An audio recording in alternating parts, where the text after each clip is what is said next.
I stopped counting the years when my voice stopped mattering. In my family, silence wasn't peace, it was obedience.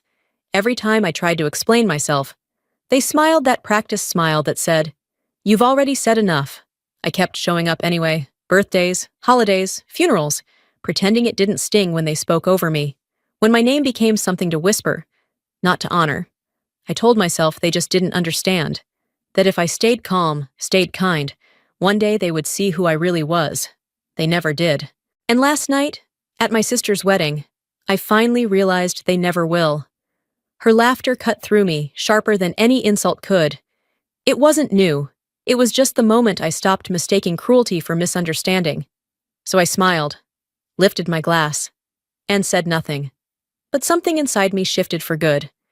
They still think I'm the quiet one. They have no idea how loud my silence is about to get. 5 years had passed since I'd learned how to live with silence.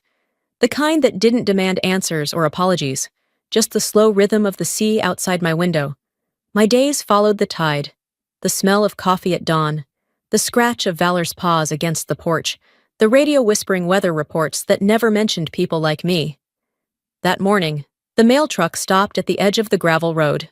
The driver waved, holding out a thick ivory envelope edged in gold. I tore it open, half expecting a bill, maybe a form I'd forgotten to sign. Instead, elegant letters curled across the page. Catherine Ann Morgan and Mark Elliott. My fingers froze. The room went very still, like the air before a storm. I hadn't seen that name in 17 years, not since the night I dragged him out of concrete and dust while the world burned behind us.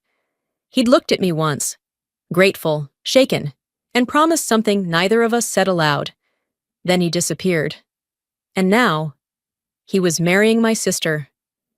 I read the invitation again, slower this time, until my eyes caught the handwriting beneath the print. A note, slanted and familiar. "Behave yourself." 3 words from my mother. 3 words that carried a decade of distance. I set the invitation on the table beside a tarnished metal. Outside, the sea kept its rhythm, steady, unbothered. I finished my coffee, tasting salt instead of sugar, and knew I would go.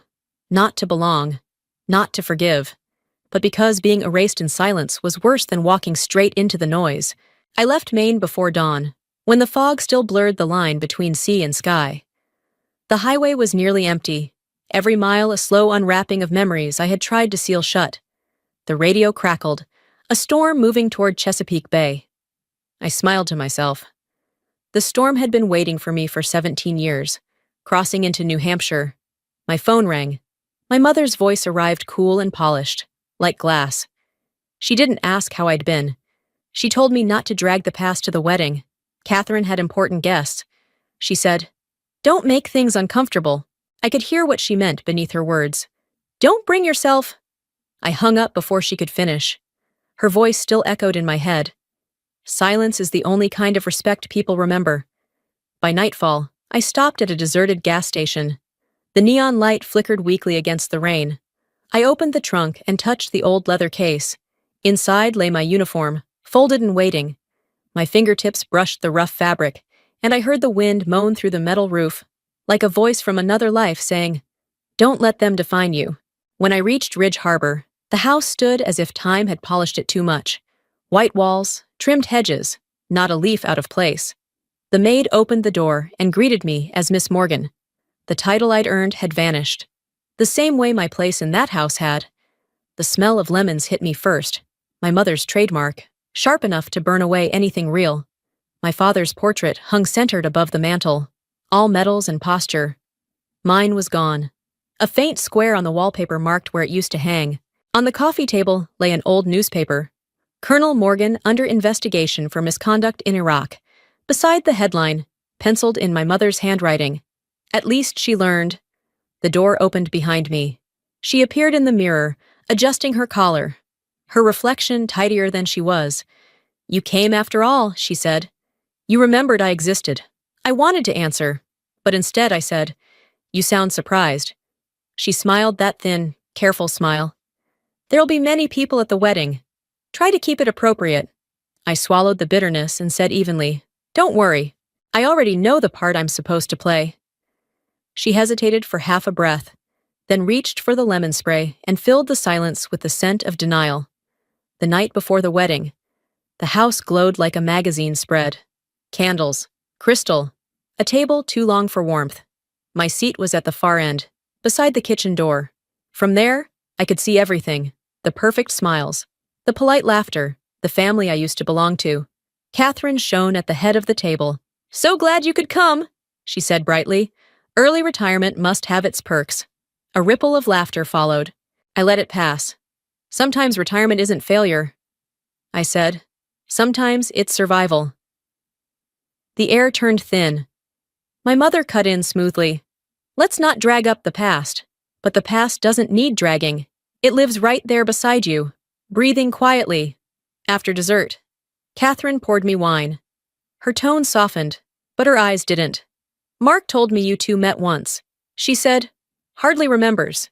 "He remembers," I said. "Just not the way you think." The smile froze. "Still dramatic, aren't you?" "Not dramatic, just honest." Her voice dropped low enough for only me to hear. "Mention Mosul again, and I'll make sure everyone knows why you were investigated." I met her gaze until the color drained from her face. "Maybe you should ask who wrote that anonymous letter," I said. She blinked but recovered, laughing as if I'd made a joke. I stepped out onto the terrace. The Virginia night was thick and still. Through the window, Mark stood near the bar, watching me, but not daring to move. His silence said everything. Later, in my room, my phone buzzed. One message: "Don't let them see who you really are." I traced the sender's IP. It led straight to Catherine Morgan and Associates. The storm the forecast promised was no longer out at sea. It had finally found land. Morning in Virginia arrived thick with jasmine, a sweetness that clung too long. I woke before anyone else, stepped out to the balcony, and lit a cigarette I hadn't touched in years. The smoke stung, sharp enough to remind me I still had nerves left to feel. The dress Catherine sent hung on the door, pale champagne silk with a note pinned to it. "Don't wear the uniform. It draws the wrong kind of attention." I left it untouched. I'd go as myself, not as the shadow she preferred. The rehearsal was held at the Chesapeake Grand, all chandeliers and glass, reflecting the bay's false calm. I sat in the last row, invisible but present. When name tags were handed out, mine read A. Morgan. No rank, no first name, just enough to exist without mattering. My mother glided over, flawless as ever. "You're still stubborn," she said softly, adjusting my collar. "Just get through today. It'll all be fine." "Fine for who?" I asked. "For the family," she replied. "We've all suffered enough." I looked at the rehearsed smiles around us. Endured wasn't the word I'd use. Then I heard my name, Mark. He walked with that half-step limp I'd recognize anywhere. 17 years, he said. "You owe me 17 years of silence." I answered. He nodded. "You saved me. But they never let me say it. And now you're marrying my sister." I didn't flinch. "Truth isn't fragile. You owe me honesty, not apology." Before he could answer, Catherine swept in, voice bright as glass breaking. "How nice! You two catching up?" Her eyes lingered between us. "Talking about Mosul again? Let's not ruin the mood." A gust of wind lifted the paper in her hand. It skidded to my feet. "Colonel Morgan under investigation for misconduct in Iraq." "You kept this?" I asked.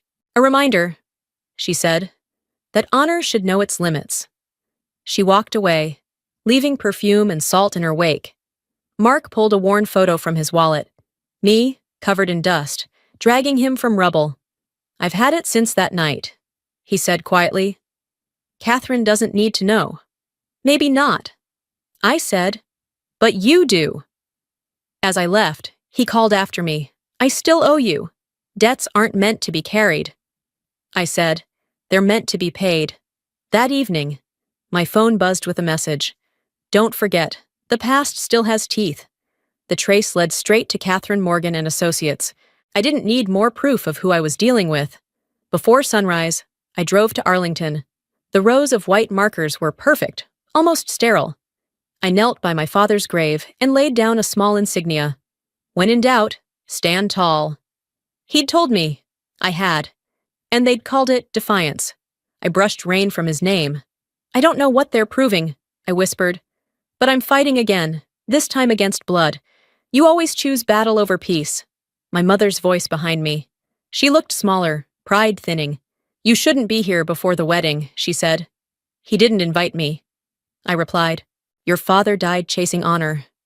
She warned. You'll end up like him. No, I'm just walking the line he taught me. She laid flowers on the stone. Some truths, she murmured, are better unspoken. I kept you safe. I told your commander to discharge you quietly. I saved you. No, I said. You saved yourself. From shame. You couldn't stand the truth of what I did. Enough, she snapped. I've been silent 17 years. I said. Now you listen. Wind tore her flowers away. I caught one, set it back. I didn't come to reclaim the past. I came to bury it, with the lies that kept you comfortable. As I walked away, she called after me. Who's going to save you? No one, I said. I already did. Lightning split the horizon. The storm had finally reached shore. The morning of the wedding broke under gray clouds that pressed low over Chesapeake Bay. The air smelled of salt and rain, heavy enough to taste. From my hotel window, I watched rows of white chairs and a rose arch arranged with surgical perfection, beauty without warmth. On the chair beside me hung the dress Catherine sent the night before, with a note. If you love me, don't make a scene. I didn't answer. Instead, I slipped my old insignia inside my jacket pocket. No one would see it, but it reminded me who I still was beneath their silence. At the reception, golden light poured across the ballroom, soft enough to lie. My card read A. Morgan, table 14, tucked in the far corner near the service door. A perfect place to disappear. My mother appeared, pearls glinting, voice measured. Can you sit quietly? She said. I will, I told her. When there's something worth respecting. She sighed. Catherine needs this day. The family does. And me? I asked. You already have enough, Althea. She left before I could answer. Music began. Catherine appeared radiant beneath the chandeliers. Mark stiff beside her. A smile stretched too thin. Their vows sounded rehearsed. Applause followed like punctuation. During the toasts, Catherine lifted her glass, her grin polished to perfection. I'm so happy my sister could be here, she said. She once served in the military, but I think we can all agree uniforms suit her better than dresses. Laughter followed. I stayed still, sipping water. My mother added softly. She's finally learning humility. Mark's hand tightened around his glass. Catherine went on, voice cutting sharp. Let's toast the woman who taught us no one is untouchable. The laughter turned colder. A man behind me whispered. Was she really a colonel? Another replied. Heard she was under investigation. I rose to leave. Then the microphone screeched. From Catherine's phone came her own recorded voice. Don't let people see who she really is. Silence swallowed the room. She fumbled, stammering something about a joke, but no one laughed. Mark set down his glass and stepped into the center of the room. Under the light, he straightened, saluted. Ma'am, Colonel Althea Morgan, my commanding officer. Every camera froze. Mark's voice steadied. She saved me. She saved my unit. I'm alive because she broke orders to save lives. Veterans in the audience rose instinctively and saluted. Catherine backed away, her microphone falling. My mother's wine spilled across her dress like blood blooming in water. A guest filmed the moment, whispering. When the groom saluted the bride's sister, the real hero, I looked at Mark and nodded once. Not forgiveness, just closure. The celebration shattered. Catherine collapsed into whispers. Mark vanished, and I walked into the rain. The ballroom lights glowed gold against the dark water. I unpinned the insignia, held it until the metal cut into my palm, then let the storm take it. A young reporter approached, microphone trembling. Colonel Morgan, how do you feel being recognized at last? I turned toward the sea, like standing in thunder, hearing the truth for the first time. By morning, the video had gone viral. The salute that silenced a room played on every screen. My mother called, voice shaking. Don't talk to reporters. You know how they twist things. You're worried about image. I said, no, I'm protecting us. No, I said, just you. I hung up, and the silence after felt clean. That afternoon, Mark appeared at my door with a flash drive. Evidence, he said. The anonymous letter. It came from Catherine's computer. I already knew. He hesitated. What will you do? Speak, I said. The truth doesn't owe them silence anymore. That night, an email arrived from the Department of Defense. Invitation. Colonel Althea Morgan, REIT, to address the Military Ethics Council on honor and integrity in service. The sea roared outside. I closed my laptop and stood by the window. This wasn't revenge. It was reclamation. 3 days after the wedding, I woke to the phone buzzing so hard it rattled the nightstand. The world had already seen it. The salute that silenced a room. The video spread across every screen. Mark's salute, the frozen faces, the quiet that followed. Morning shows ran the headline in bold. Who is the real hero of the Morgan family? My mother's voice cracked when she called. Don't talk to the press, she pleaded. They'll dig up your past, I asked. Whose past are you afraid of, mine or yours?